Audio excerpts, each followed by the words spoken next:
దేవుని నామమునకు స్తోత్రములండి. నాటి ధ్యానాంశము భూమి ఆకాశంలో నిరాకారములాయను.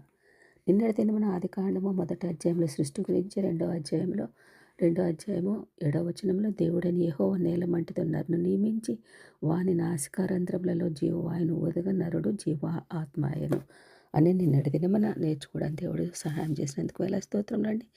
ఈ దినమున నిన్నటి దినమున కూడా భూమి ఆకాశం సొగసుగాను అందముగాను సృజించిన తరువాత భూమి చెడిపోయినదని మరి చివరిగా మనం అనుకున్నామండి. ఏ విధముగా అది చెడిపోయినది అని ఈ రోజున దేవుడు నేర్పించడానికి సమయం ఇచ్చినందుకు వేలాది స్తోత్రములు. ఎందుకు అట్లయినది అనగా లేఖనముల యందు తేటగా బయలుపరచబడలేదు. ఆదాము చేసిన పాపం వలన భూమికి దెబ్బ తగిలినది.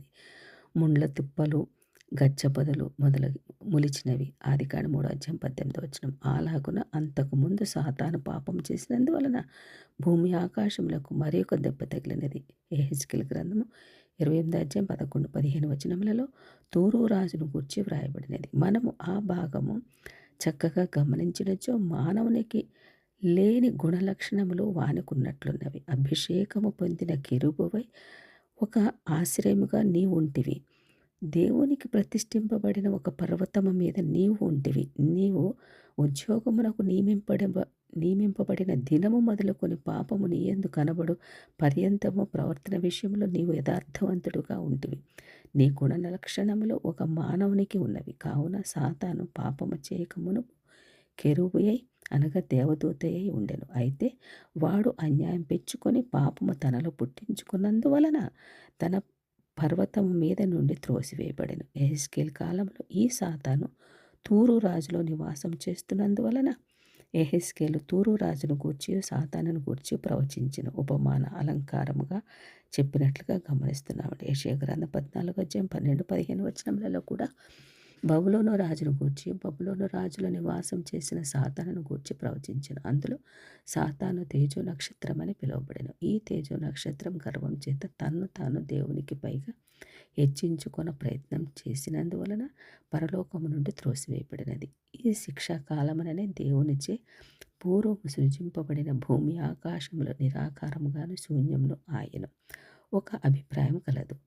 అది సృష్టిని గూర్చి ఇంకా కొన్ని అభిప్రాయములు కలవు. కానీ అవి అన్నీ ఇక్కడ అంత వివరంగా రాయడానికి మనకి టైం సరిపోదు కదండి. అయితే దేవదూతలు ఎప్పుడు కలిగిరి? ఈ సందర్భంలో మనకి అనుమానం వస్తుంది. కొన్ని ప్రశ్నలు వస్తూ ఉంటాయి. దానికి జవాబుగా యోబు గ్రంథము 38వ అధ్యాయము 6, 7 వచనములలో భూమి యొక్క పునాదులు ఎప్పుడు చేయబడినో చెప్పుమని దేవుడు యోబుని అడుగుచున్నాడు.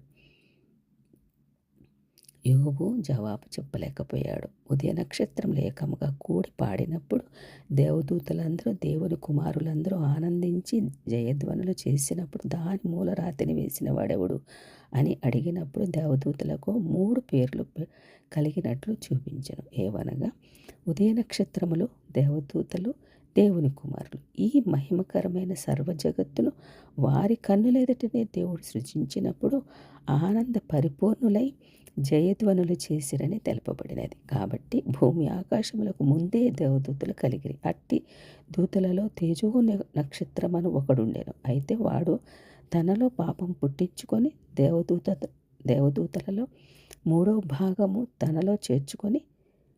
తనతో చేర్చుకొని ఆకాశం మహాయుద్ధము దేవునితో జరిగించెను. ప్రకటన గ్రంథం 12వ అధ్యాయం 1-12 వచనములలో దేవుడు వారిని జయించి ఆకాశం నుండి పడద్రోసిన సందర్భంలో భూమి ఆకాశంలో నిరాకారములాయెను అని మనము పైన వచనములలో ఇప్పటివరకు ధ్యానించిన విషయములలో మనకు దేవుడు నేర్పించినందుకు వేలాది స్తోత్రములండి. ఆమేన్.